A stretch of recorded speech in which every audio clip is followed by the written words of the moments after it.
Hey guys, what's up? Today I have another feedback request video for a build here. I'll quickly be going over that build. I'll be then showing you what I've changed and giving you my thoughts on it.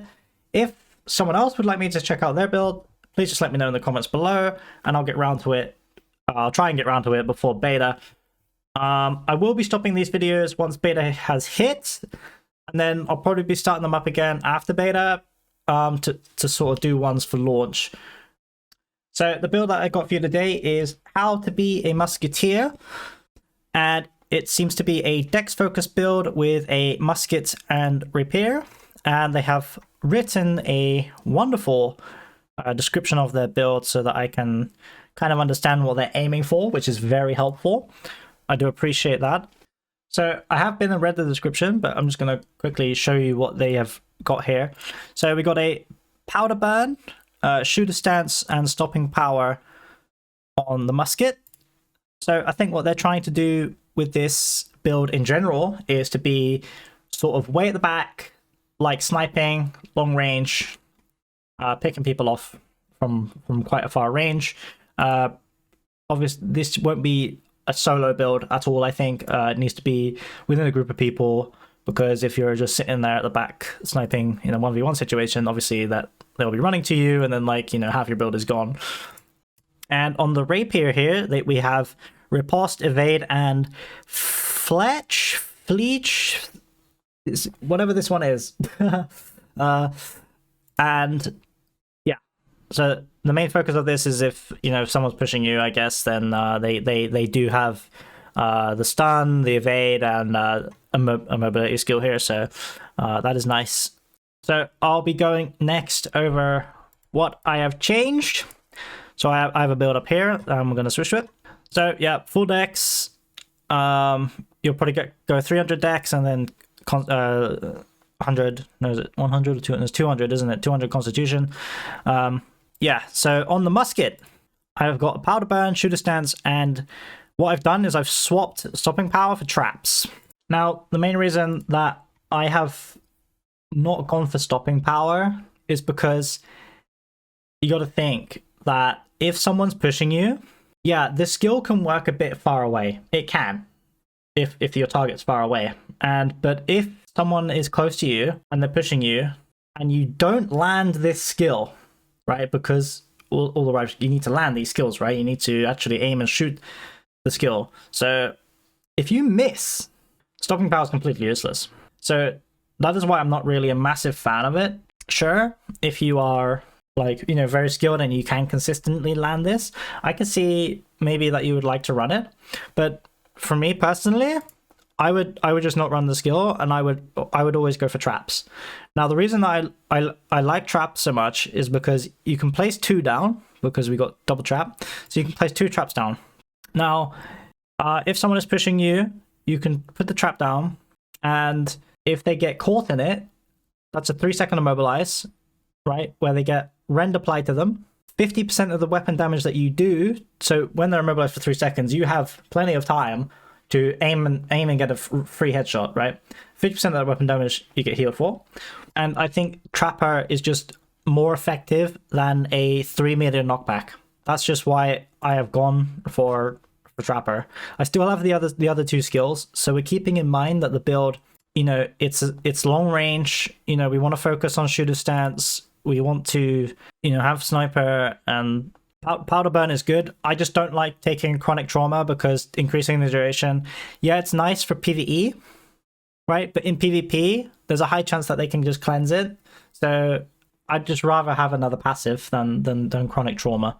So yeah, you can see that I have definitely changed some passives. So I'm just going to go over the passive options that I have changed now. So the first one that I've got here is greater accuracy. I take this just because it reduces the accuracy penalty when moving and aiming. So it's really good to take that, I think, because you can get quicker shots.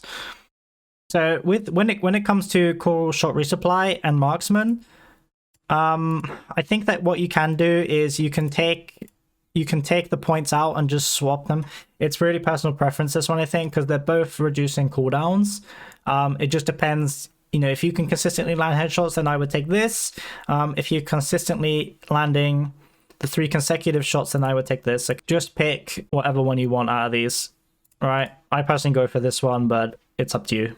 And when it comes to the other tree here, what you can do is you have like a bunch of options again. So you can go tactical reload, you can go 10% extra damage if they have a debuff, or I say you can go salt the wound and have 15% extra damage when they're below 30% health. I personally just go with tactical reload because it synergizes with hustle here, so when you dodge, you gain haste, increased movement speed. I would just go that, but you know, you can pick what you want. So that is the musket. Again, I'm trying to keep in line with the guy's idea of being quite long range sniper, providing damage. All I've mainly done is swapped a couple of passives and replaced stopping power with traps, because I think traps have more, let's say, potential than stopping power. So moving on to the rapier, I really like the idea that you're going for here. All I've really done is changed a couple of passives around. So we're keeping the 3 main skills that you've chosen still, but I really like how you've gone down to Light's Edge, by the way.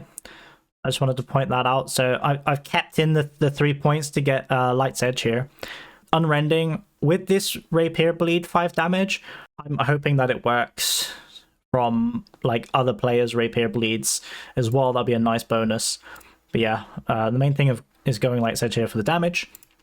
So on the main tree here, all I've done is changed Desperation and Lasting Coincidence, and I've just maximized it in the Fletch skill here. Now that we have after performing Fletch, your next critical strike will deal increased damage, and pressing light attack during any time of Fletch will stop the move. I think it stops the movement of the skill, and then it, like, I don't know, like you spin on the spot or something, because this is the skill that I believe that we've seen in the trailer, where you sort of whirl forward.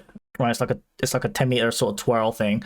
But if you want to stop, like, you can, I think that it might be good to have this interpretation to do more damage, because if you use the skill and you sort of like go past someone that you wanted to actually do damage on, I think it might be more useful to continue the damage on one spot. Let's say they're stunned, right, or they're rooted by one of your traps.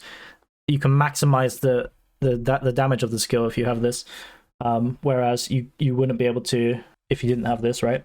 And so the passives that I've taken out is Desperation. Deal 10% more damage when your stamina is below 40%.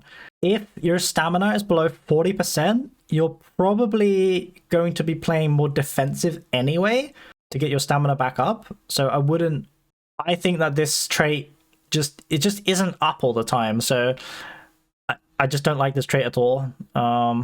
Because if you want to do 10% extra damage, your stamina has to be below 40%. So I just kind of think this is about so I've taken that out. And I've also taken out this. So what this trait does, it just increases the 1.5 second stun to 2 seconds. So it's nice to have an extra half-second stun, but I had to sacrifice somewhere to maximize this skill out here. So that's really it. That's all the things that I've changed. I wouldn't really change anything else. So yeah, you have like plenty of options that you can change in the passives. Apart from rapier, I think that this is probably more optimal for rapier. But yeah, the musket, I've just changed that mostly. I'm still keeping in your idea of what you just described in your description, that it's going to be quite backline. Like, I think what you're aiming for is like a very backline sniper kind of build. And then if people get close, then you have these options to get away and to stun, and you got mobility and damage here. So yeah, I like the build. Might be cool for open world PvP. Maybe even in a siege, like in a siege, you can sort of stand like on the wall or like right at the back and sort of have your angle with things and have sort of snipe offs with other enemy musketeers and stuff like that. So I like it. Yeah, but I've just made some adjustments for you here. Oh, this is what I would run anyway. So yeah, right. That's it for the video, guys. If anyone else would like to let me know of their builds before beta, just put them in the comments. On the 20th, when the beta is out, I will be streaming over at Twitch, so I would very much appreciate a follow over there, and you know, maybe even subscribe to the YouTube channel if you haven't already.